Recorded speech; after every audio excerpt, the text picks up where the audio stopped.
All right, welcome to the Tower Update. I'm Daniel Whittington, and today it's cold, and it's foggy, and it's raining, and that felt like the perfect day to talk about the captain's deck, or the quarterdeck at the Wizard Academy, which is the patio just outside my office at Toad and Ostrich Pub. You've seen this when we talked about the anchor, and when we talked about the figurehead, but I also wanted to talk about the capstan. Now, if you've ever seen the 2003 Peter Pan movie, the scene where they're fighting on the Jolly Roger, this is the capstan from that movie. As a matter of fact, if you walk around to the side of it, you'll actually see the shape of Peter Pan standing with the legs outstretched. We just get that because we like interesting things at Wizard Academy.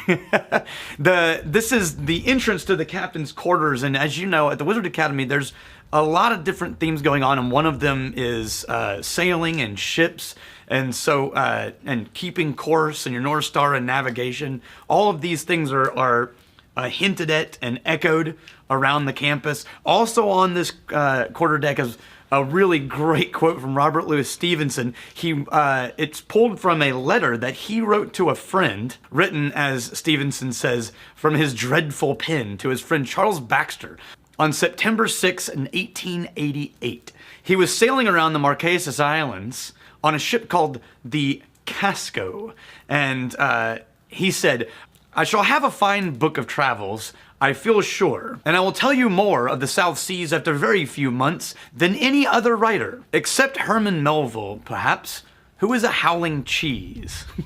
Now that's a great line. If you're wondering what howling cheese means, it actually means it's sort of the colloquial equivalent of really takes the cake, or the bee's knees, or the cat's pajamas. Until I see you again, may your crazy stay this side of legal, and may you return before we have time to miss you. Cheers.